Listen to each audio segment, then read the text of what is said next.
เย่ไปเจ้าไปรวมต่อไรอ่ะไปรวมต่อมิตรภาพระหว่างสองชนเผ่าลาวหลุมและลาวสูบผู้ดอยฟังบ่เห็นจ้า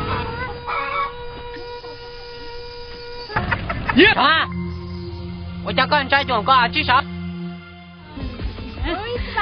สบายลูกสบายดีจ้าดีจ้าไม่ส่งแฟนของหัวหน้านะมาบ้านเฮาแล้วหัวหน้าพอได้สอกครูคอกไว้ลูกแล้วบักล่อท่าหนมันคนมีเงิน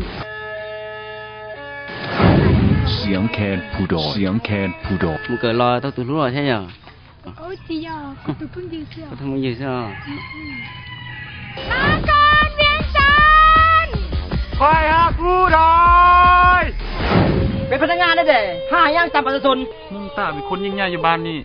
ขนาดนายบ้านยังบุยานอันนี้ยังปัญหานี่น้อยซื่อ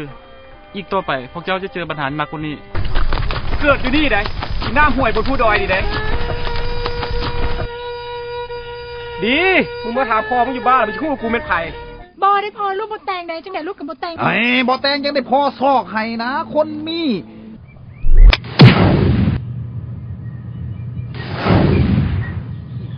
เฮาเด็กน้อยนี่เฮาอยากให้ไปทำไปเรียน